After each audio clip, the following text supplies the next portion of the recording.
Breaking news చూస్తున్నాం. Online betting apps promotion కేసులో నటుడు ప్రకాష్ రాజ్ను సుమారు 4 గంటలుగా విచారిస్తుంది ఈడీ. ఈ మొత్తం వ్యవహారంలో ఆయన స్టేట్మెంట్ను రికార్డు చేస్తున్నారు ఎన్ఫోర్స్మెంట్ డైరెక్టరేట్ అధికారులు. దుబాయ్కి చెందిన బెట్టింగ్ యాప్స్ నుంచి ట్రాన్సాక్షన్ జరిగినట్లుగా ఈడీ అధికారులు గుర్తించారు. ఇలా వచ్చిన డబ్బును దుబాయ్లోనే పెట్టుబడుల రూపంలో ప్రకాష్ రాజ్ పెట్టినట్లుగా అనుమానిస్తోంది ఈడీ. 5 ఏళ్లలో జరిగిన లావాదేవీలకు సంబంధించి ప్రకాష్ రాజ్ను ఈడీ ప్రశ్నిస్తున్నట్లు సమాచారం. అధికారుల ప్రశ్నలకు సమాధానం ఇచ్చే క్రమంలో తన బ్యాంక్ స్టేట్మెంట్లను ప్రకాష్ రాజ్ సమర్పించినట్లు తెలుస్తోంది. భవిష్యత్తులో ఇంకెప్పుడు బెట్టింగ్ యాప్స్ ప్రమోట్ చేయబోనని ప్రకాష్ రాజ్ చెప్పినట్లుగా ప్రచారం జరుగుతోంది.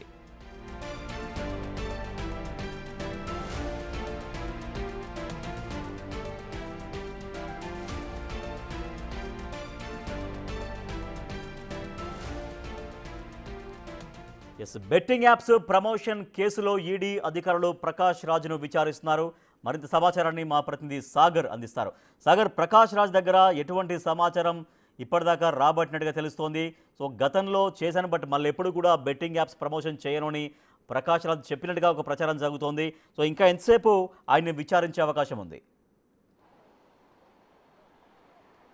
రాజేష్, బెట్టింగ్ యాప్ కేసులో ఈడీ సుదీర్ఘంగా 4 గంటలుగా సినీ నటుడు ప్రకాష్ రాజ్ను విచారిస్తుంది. ప్రధానంగా బెట్టింగ్ యాప్ ప్రమోట్ చేసిన సమయంలో ఆర్థిక లావాదేవీలపైన ఇటు ఈడీ ఫోకస్ పెంచింది. అయితే దుబాయ్ కేంద్రంగా సాగే జంగిల్ యాప్ అనే బెట్టింగ్ యాప్కి ప్రకాష్ రాజ్ ప్రమోట్ చేసినట్లుగా కూడా గుర్తించింది. దానికి గాను ఎంత ఆర్థికపరమైనటువంటి లావాదేవీలు జరిగాయని కూడా తన బ్యాంక్ స్టేట్మెంట్ కూడా ప్రకాష్ రాజ్ ఈడీకి అందించినట్లుగా కూడా తెలుస్తుంది. అయితే దుబాయ్ కేంద్రంగా సాగే ఈ బెట్టింగ్ యాప్స్ వ్యవహారంలో ఎంత ఆర్థికమైన లావాదేవీలు, ఎందుకంటే అనధికారికంగా కొంత లావాదేవీలు చేసినట్లుగా కూడా గుర్తించి అధికారికంగా ఎంత లావాదేవీలు చేశారు, అనధికారికంగా ఎంత లావాదేవీలు చేశారన్న అంశాలను కూడా ఆరా తీస్తున్నారు. ఎందుకంటే సినీ సెలబ్రిటీలు బెట్టింగ్ యాప్స్ ప్రమోట్ చేసి దుబాయ్ కేంద్రంగా వచ్చే డబ్బును అక్కడే పెట్టుబడులుగా పెట్టినట్లుగా కూడా ఈడీ ప్రాథమికంగా అనుమానిస్తుంది. అందులో భాగంగానే ప్రకాష్ రాజ్కి సంబంధించినటువంటి 2016 నుంచి ఆయన బెట్టింగ్ యాప్ని ప్రమోట్ చేసినట్లుగా కూడా గుర్తించింది.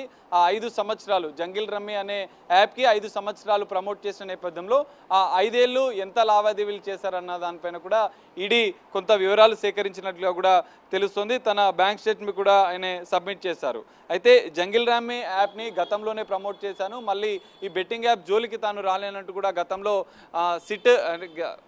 తెలంగాణ పోలీసులు విచారించిన సందర్భంగా కూడా ప్రకాష్ రాజ్ ఒక వీడియోను విడుదల చేశారు. ఇంకా ఎప్పుడు నేను బెట్టింగ్ యాప్స్ ప్రమోట్ చేయట్లేదు, దాన్ని రెన్యువల్ చేసుకోమన్నా కూడా దాన్ని రద్దు చేసుకున్నాను, యువత కూడా బెట్టింగ్ యాప్స్ జోలికి వెళ్ళొద్దంటూ కూడా ఆయన ఒక సందేశాన్ని తన ఇన్స్టా వేదికగా విడుదల చేశారు. అయితే ఈరోజు 4 గంటలుగా ఈడీ విచారణ కొనసాగుతుంది. ఆర్థిక లావాదేవీలు బ్యాంక్ స్టేట్మెంట్లో జరిగాయా, లేదంటే హవాలా ద్వారా దుబాయ్ కేంద్రంగానే పెట్టుబడులు పెట్టారా అన్న కీలక అంశం మీదనే ఈరోజు ప్రకాష్ రాజ్ని విచారిస్తున్నట్లుగా కూడా తెలుస్తుంది. తన న్యాయవాది ద్వారా విచారణకు హాజరైన ప్రకాష్ రాజ్ తన బ్యాంక్ స్టేట్మెంట్ ఇచ్చిన నేపథ్యంలో ఆ 5 ఏళ్ళు ఎంత లావాదేవీలు చేశారు, అదొక్క బెట్టింగ్ యాప్తోనే మీకు కాంట్రాక్ట్ ఉందా, ఇంకా ఇతర కంపెనీలకు సంబంధించినటువంటి లావాదేవీలు ఏమైనా చేశారా అన్న కోణంలో కూడా ఇటు ఈడీ విచారిస్తుంది. ఈరోజు సాయంత్రం వరకు కూడా ప్రకాష్ రాజ్ను విచారించనుంది. ఒకవేళ కీలక ఆధారాలు గతంలో బెట్టింగ్ యాప్స్ ప్రమోషన్ చేసినప్పుడు వచ్చినటువంటి అమౌంట్ ఏదైతే ఉందో దాన్ని మొత్తం దుబాయ్లోనే పెట్టుబడులు పెట్టాడు ప్రకాష్ రాజ్ అనేది అధికారులు నిర్ధారించారా, లేకపోతే ఆయన చెప్పారా?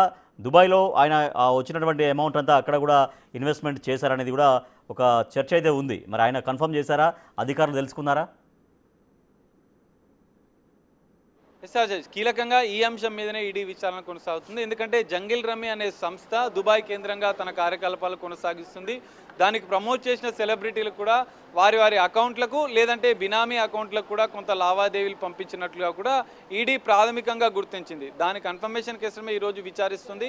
4 గంటలుగా విచారణ కొనసాగుతున్న నేపథ్యంలో మరి ప్రకాష్ రాజ్ 5 ఏళ్ల బ్యాంక్ స్టేట్మెంట్లో జంగిల్ రమ్మీకి సంబంధించిన సంస్థ నుంచి అకౌంట్ నుంచి డబ్బులు నగదు బదిలీ అయ్యాయా, లేదంటే ఇతర కంపెనీలకు బదిలీ చేశారా అన్న అంశంపైన ఈడీ విచారిస్తుంది. సో దుబాయ్ నుంచి ప్రకాష్ రాజ్ సంబంధించినటువంటి సంస్థలకే కావచ్చు, ప్రకాష్ రాజ్ వ్యక్తిగత అకౌంట్కి జంగిల్ రమ్మీ అనే అకౌంట్ నుంచి డబ్బులు వచ్చాయా ప్రమోట్ చేసినందుకు, లేదంటే ఇతర కంపెనీలకు దుబాయ్లోనే ఇంకా ఇతర బినామీ కంపెనీలకు ట్రాన్స్ఫర్గా చేసి అక్కడే పెట్టుబడులు పెట్టారా అన్న అంశాల మీదనే విచారణ కొనసాగుతుంది. సాయంత్రం వరకు కూడా విచారణ పూర్తయిన తర్వాత కూడా దీనికి సంబంధించిన ఒక క్లారిటీ వచ్చే అవకాశం అయితే కనిపిస్తుంది. Rajesh, right, thank you Sagar. సినీ నటుడు ప్రకాష్ రాజ్ విచారణ కొనసాగుతోంది. 4 గంటలుగా ఈడీ అధికారులపైన ప్రశ్నల వర్షం కురిపిస్తున్నారు. బెట్టింగ్ యాప్స్ ప్రమోషన్ కేసులను విచారిస్తున్నారు. సో గతంలో బెట్టింగ్ షాప్ ప్రమోట్ చేశాను, బట్ ఇక భవిష్యత్తులో అటువంటి ప్రమోషన్ల జోలికి వెళ్ళను అంటూ ప్రకాష్ రాజ్ మళ్ళొకసారి ఈడీ అధికారులకు చెప్పినట్టుగా సమాచారం తెలుస్తోంది.